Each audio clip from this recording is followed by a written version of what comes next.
By the time this video is uploaded to YouTube, Rumble, and various other places around the internet, it will be well past midnight and we will be officially into Friday, May 12th, 2023. At midnight, Title 42 ends. Now, Title 42 is an authority that the Custom and Borders agents have been using along our southern border to not only combat COVID, but also keep things under control and keep illegal immigrants from crossing over. So now that Title 42 is about to end, what's going to be the result of it and what things are being done in anticipation of midnight? Well, I can answer both of those questions in three simple words: it ain't good.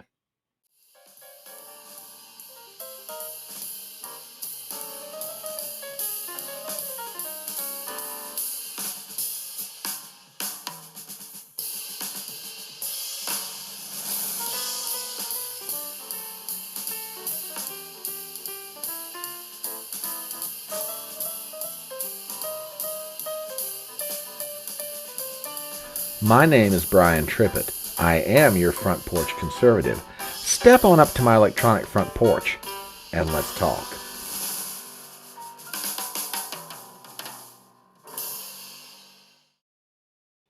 Now, I'm not going to lie to you.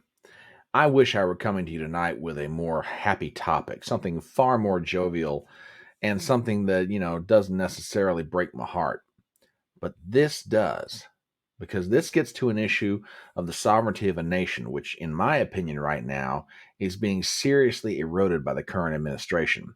I want to give a brief overview of Title 42 for those of you out there who might not be familiar with it, and then ask some questions and also show you the opinion of the American people, but also show you what's getting ready to happen. So let's take a quick peek. There's an article in Breitbart came out a few days ago, and I think it is very, very informative. Explainer: What happens when Biden ends Title 42 at the border this week? Written by John Binder. President Joe Biden is set to end Title 42, the public health authority turned border control tool, on Thursday, May 11th, a move that is already bringing record setting droves of border crossers and illegal aliens to the United States Mexico border. In May 2020, less than a few months into the Chinese coronavirus pandemic, then President Donald Trump invoked the Centers for Disease Control and Prevention's Title 42 authority for the first time in American history to be used at the southern border. Title 42, only previously used on foreign imports, gave Border Patrol agents another tool to quickly remove illegal aliens back to their native countries within hours after their arrival at the border for the sake of Americans' public health. The authority is akin to Title 8, the border control in the U.S. law that gives the Department of Homeland Security the ability to remove illegal aliens who are not eligible to remain in the U.S. after arriving at the border. As the Trump administration expected, Title 42 became an immense, effective border control to stem waves of illegal immigration that otherwise could have seen millions of illegal aliens released into the U.S. interior. Since Trump imposed Title 42, the authority has ensured that close to 3 million illegal aliens have been quickly removed from the U.S. following crossing of the border. Ladies and gentlemen, still is, a very effective tool for the next 1 hour and 5 minutes that it's still in effect. So, to go back to the article, what happens when Title 42 is lifted? The Biden administration has met regulatory requirements to officially end Title 42. On Thursday, May 11th, returning to the period before the authority when Border Patrol only had Title 8 authority to remove illegal aliens from the U.S. When Title 42 ends, an estimated 400,000 border crossers and illegal aliens are expected to arrive at the border every month. Let me read that again, ladies and gentlemen. An estimated 400,000 border crossers and illegal aliens are expected to arrive at the border every month. As fast math, that is 4.8 million people in a year, if that estimate turns out to be true. The foreign population that eclipses the residential population of cities like New Orleans, Tampa, Cleveland, and Honolulu, Hawaii. Currently, as many as 700,000 migrants are waiting to rush the border when Title 42 ends. Many will be released into American communities through a series of processes set up by Biden's DHS. Now, one is known for years that the southern border has been porous, and that's putting it diplomatically.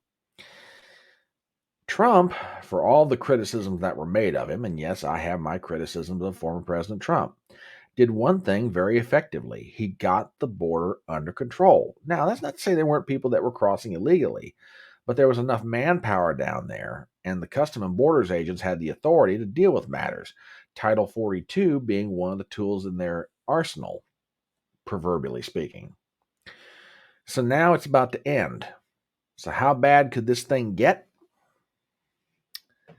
Let me show you some pictures that have been popping up on Twitter, taken by reporters at places in and around the Mexico-U.S. border. Take a look at this. This is by Adam Klepp, who is of Fox News 9 out of Arizona. The line to enter the U.S. is only growing after the sun is up here in Yuma. The end of Title 42 comes at 9 p.m. local time tonight. And that's not the only one. Here's Bill Malugan, who is from Fox News based out of Los Angeles. Thousands of Haitians have gathered in the Mexico border city of Reynosa across from McAllen, Texas, ahead of Title 42's expiration at midnight. Here, they are being informed about the changes that will take place after Title 42 is no longer in effect. Oh, and the hits just keep on coming. Savannah Hernandez, one of my favorite independent reporters. El Paso is already in a state of emergency, and the situation will only get worse once Title 42 ends tonight. Per DHS, daily apprehensions at the southern border have exceeded over 10,000 plus on Monday, Tuesday, Wednesday of this week alone. What's the opinion of the American people about Title 42? Let me show you something. Going back to that same article from Breitbart, take a look at this. Americans have consistently backed Title 42. In May 2022, as Biden sought to end the authority, a Fox News poll showed that 63% of voters wanted the president to keep the authority in place rather than removing it, including 77% of Republicans, 57% of swing voters, and 49% of Democrats. The following month, an Axios poll found that Hispanic Americans in particular backed keeping Title 42 in place. 51% of Hispanics support Title 42. In December 2022, a Harvard-Harris poll found that almost 8 in 10 Americans want Title 42 to stay in place at the border, including 66% of swing voters, 80% of Republicans, and 79% of Democrats. Ladies and gentlemen, this issue crosses party lines. The American people may not be up on everything that's going on in Washington, D.C., but they can look at their TV screens, they can read their newspapers, they can go online, and they can see the images coming out of the southern border, and they realize this is not under control, contrary to what the Biden administration and Alex Mayorkas might be trying to tell everybody. So what's going to be the result of all of this illegal immigration coming into the country? Well, you can probably figure it out already, but I can give you a couple or three things right off the top of my head. Number one, if you think the fentanyl crisis in this country is bad, just wait till you have thousands on thousands on thousands of illegal immigrants crossing the border with the possibility that they're carrying fentanyl into this country. If you have friends or neighbors who've lost children to that deadly drug, or maybe you've lost a friend or neighbor, now imagine that being amped up even more, simply because this administration does not want to keep in place a policy that allows our Customs and Border agents to be able to handle everything. Here's something else for you to consider. In the midst of high inflation, when your dollar is not stretching as far as it could to help you buy things, you do realize that all this illegal immigration is going to make your wages go down even more. Because with all due respect to the people who are crossing the border, they're willing to work for whatever money they can make. Now, don't get me wrong. I'm not trying to condemn people who are illegal immigrants. I get the economic argument. Where they are is not good. They come to the United States, they can make a better life for themselves and their family. But what about the American citizen? Don't we have the right before anybody else to make sure that our families have better lives than what we currently have ourselves? I'm all for the compassion of letting people come to this country who want to do it, but do so legally. Don't violate my sovereign border. Like I said, I wish I was coming here tonight with a better topic, a happier topic. I can't be happy tonight. What's happening down the southern border right now breaks the heart. What's going to happen to we, the American people,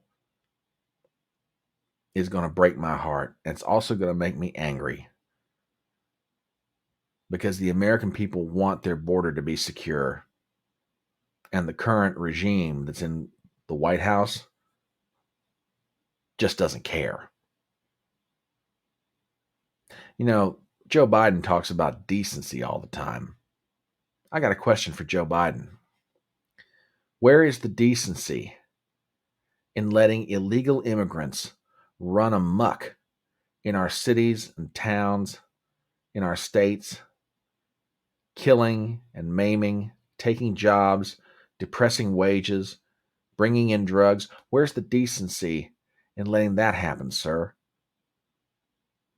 If decency is measured by how you treat your fellow citizen, then you, sir, have been weighed in the balances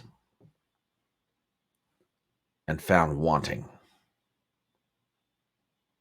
Anyway, as we wrap this up, please do me some favors. Number one, subscribe to the channel. Number two, hit the bell for notifications. Number three, please share the video around. And number four, give me a thumbs up. One more thing. This Saturday morning, 10:30 a.m. on YouTube, Rumble, and Twitter will be Front Porch Brunch, which is our little informal gathering where we review the news of the previous week. Do stop by. My name is Brian Trippett. I'm your Front Porch Conservative. I'll see you next time.